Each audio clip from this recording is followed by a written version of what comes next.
Welcome to the Probate Nation. My name is Richard Ruddy.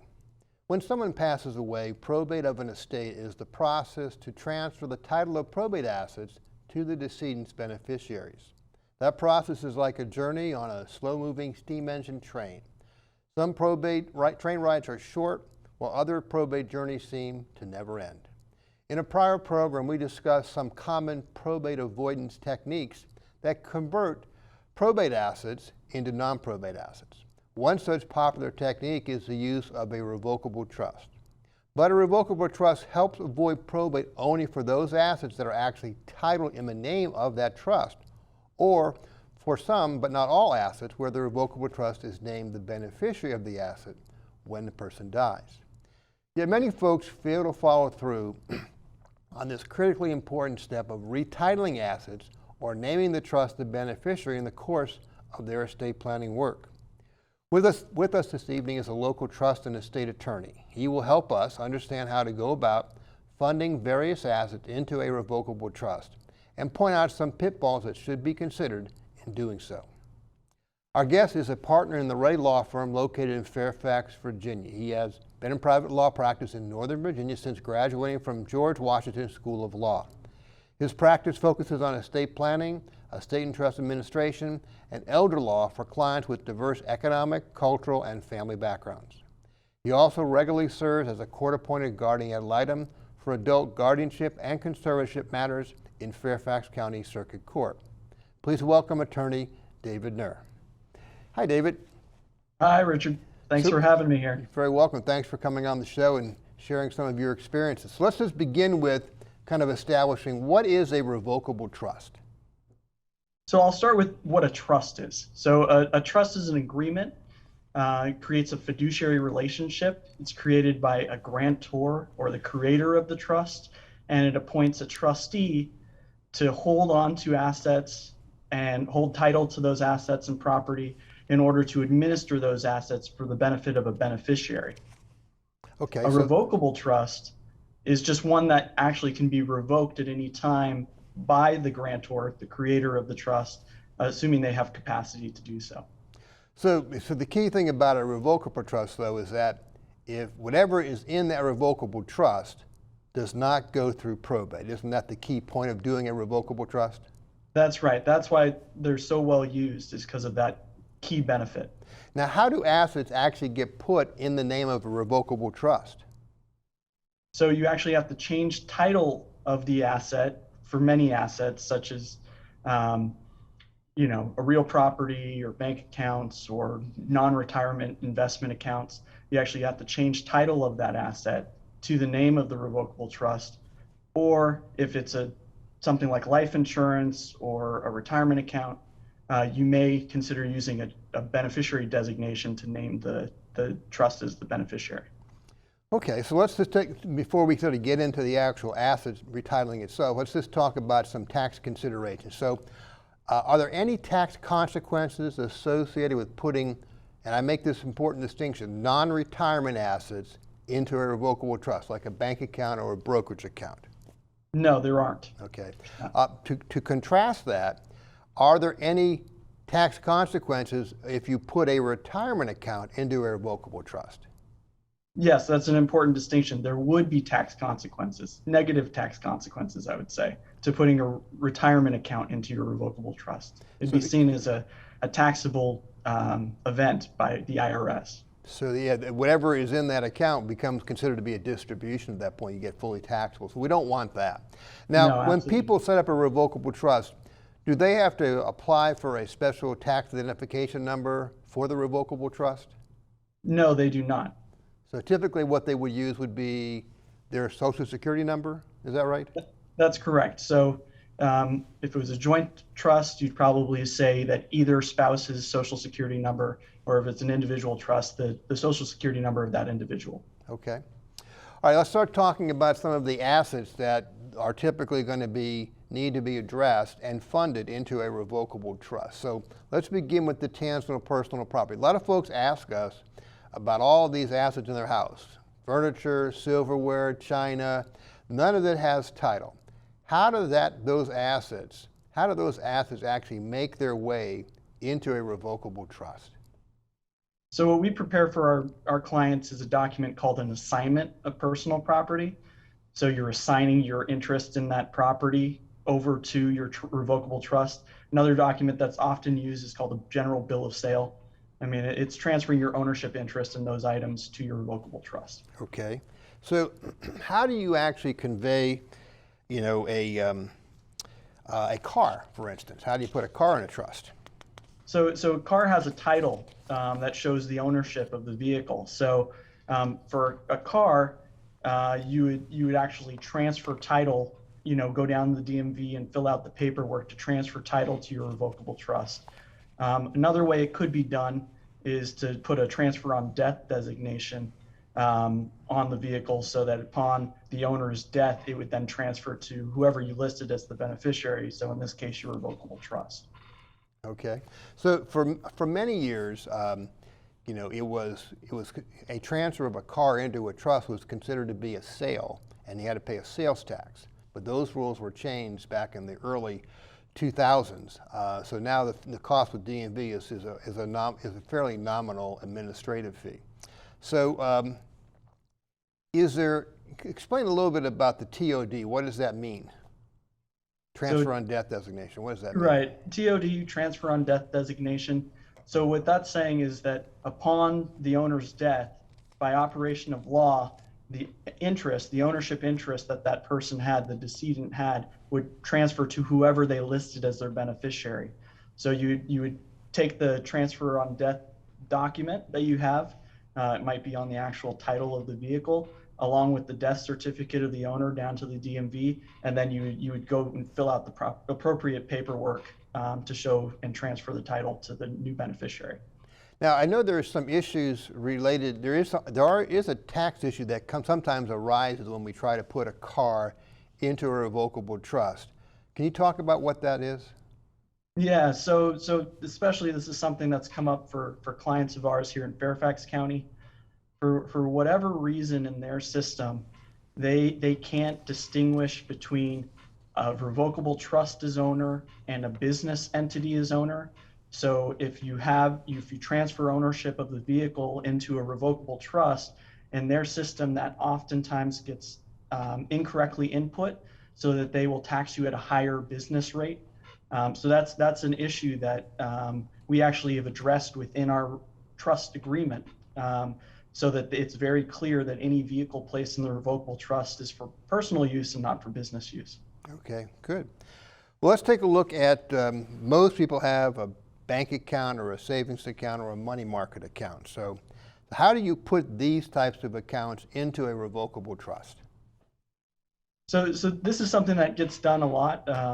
So banks are somewhat familiar with trust, and so I say this, and then of course somebody's going to run into an issue when they try and go through this process. But typically the trustees of the trust that's just been created have to go down to the bank where the checking, savings, or money market account is held, and they will transfer or change the ownership on the bank account to the trust, and they'll often have to present some kind of documentation of the trust. So it'll either be a certification of trust, or they'll present a copy of the actual full trust agreement. And of course, again, as we talked about, when they go to the bank, well, the banks at one point wanted you to get a tax identification number from the IRS.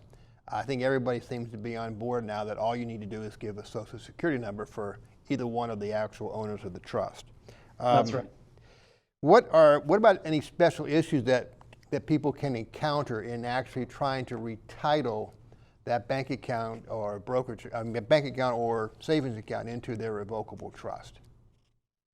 So if you have people in multiple jurisdictions, does that cause a problem at all? Yeah, absolutely. So banks, they're for lack of a better way of putting it, are a little old school sometimes when it comes to who can be signatories on the account and setting up an account. They want all the trustees, the current trustees, to sign a signature card for the account. And often they want them to sign that actual signature card. So they really prefer when all the trustees named, and sometimes it'll be a couple or you might have two children acting as trustees. So those two children who might live in different states they'll want both of them to be physically present in order to sign that signature card. So that can be an issue. Right. I think that's I think that it's a changing process, but we have had that. That is true. That has been a problem. What about? Let's turn to brokerage accounts. Okay, you got a Charles Schwab account, you got a Fidelity account, Wells Fargo brokerage account. How do you put these accounts into a revocable trust?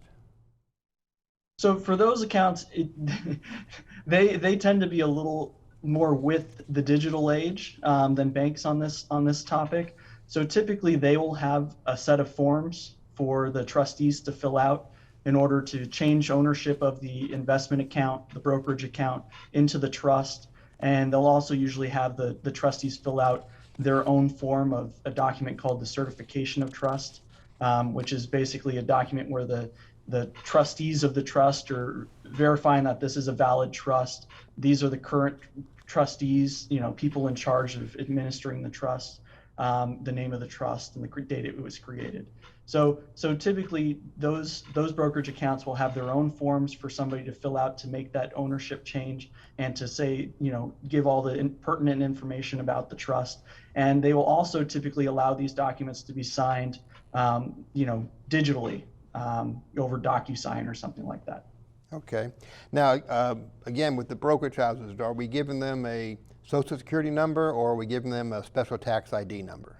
Again, it's just going to be the Social Security number of the individuals who created the trust. Okay.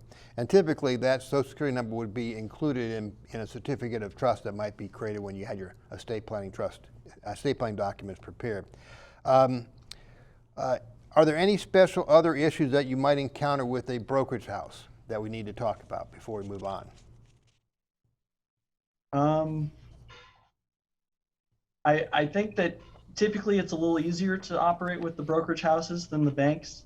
I think the biggest complaint I get from clients is that they have to almost always fill out 3 forms in order to get their account changed. So it's a little more headache in terms of just completing paperwork.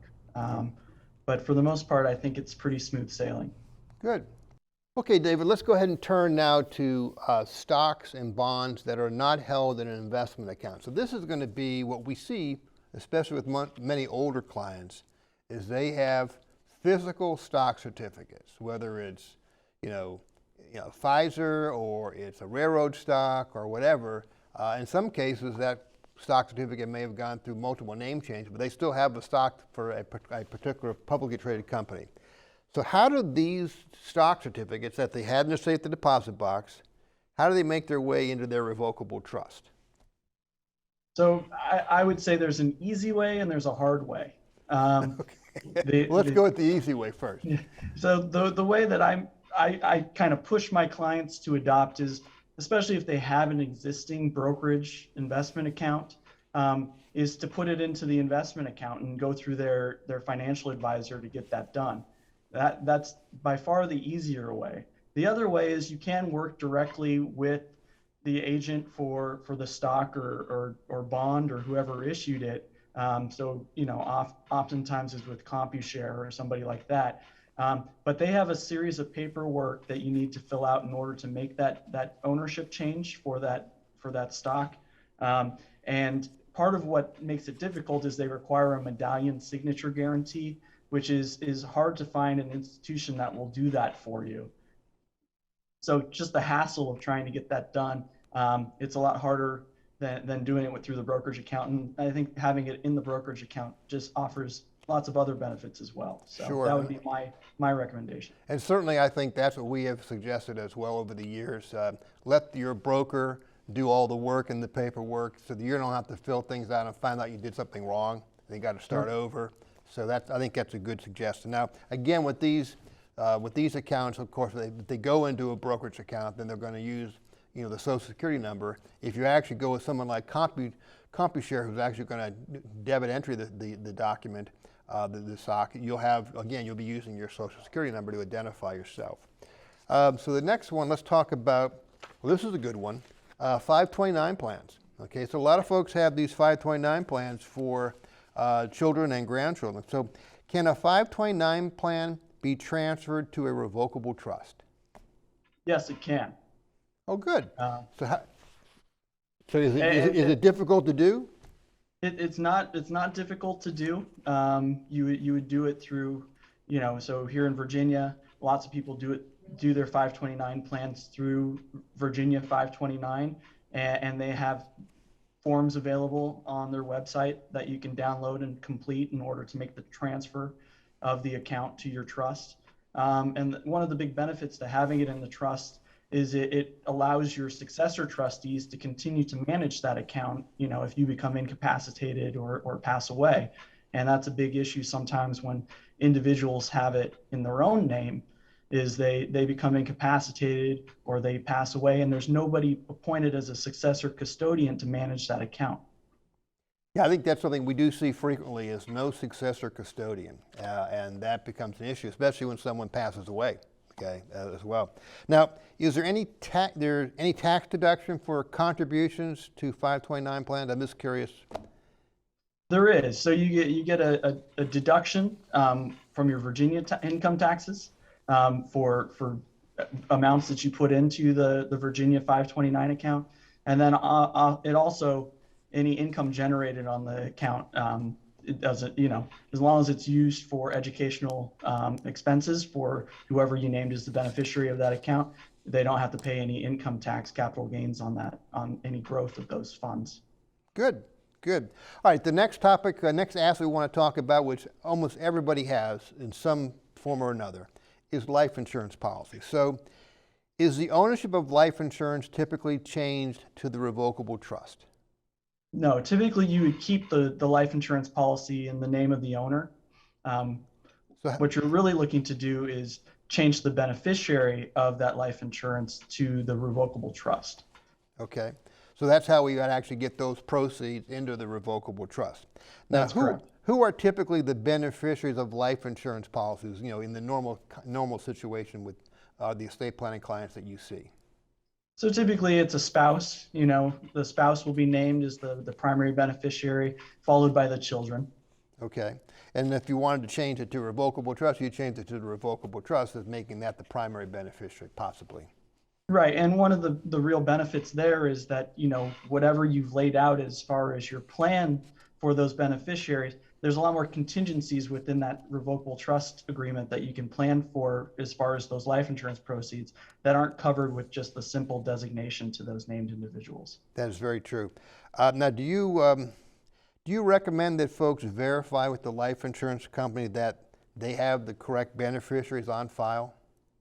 Yeah, I think that's a really good point, Richard. I think it's pretty critical that you have that follow-up because as I think we all know that these places, they're just as capable of making a mess up, and that's, a mess up that's very costly to you and your family should one occur. So follow-up is a very important step in this process.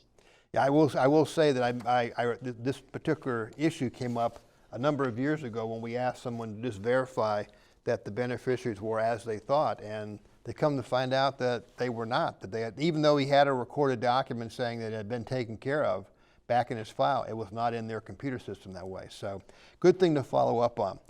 Well, we're starting to get close to running out of time, so let's just talk about some common problems that you've encountered over the years in funding revocable trust.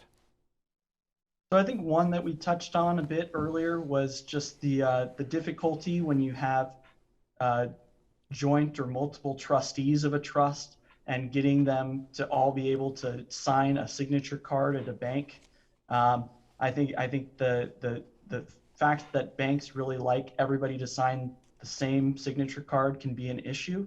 I've also had experiences where banks will refuse to open a trust account if the trustees, if you have two or more trustees acting at the same time, if they're not given the ability to act on that account individually of each other, without the consent of the other, they don't like when you have trustees that have to act jointly, say to write a check or to make some kind of transfer on an account.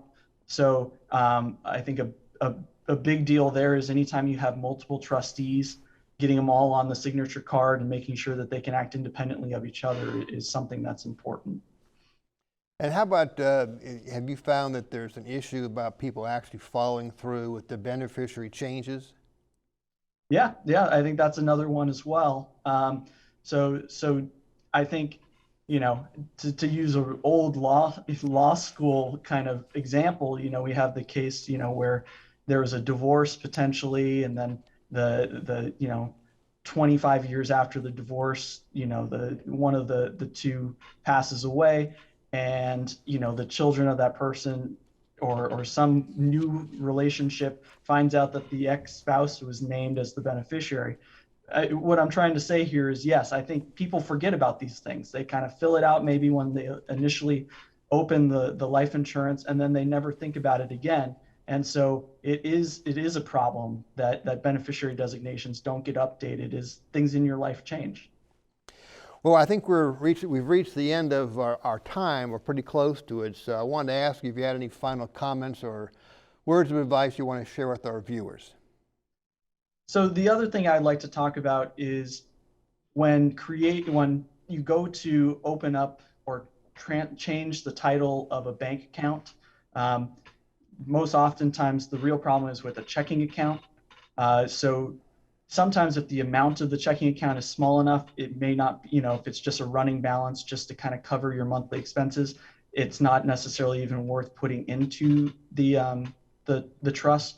But if it is an account with a little larger balance, when trying to change the ownership to the trust, sometimes banks will push back and want you to create a new account with a new account number.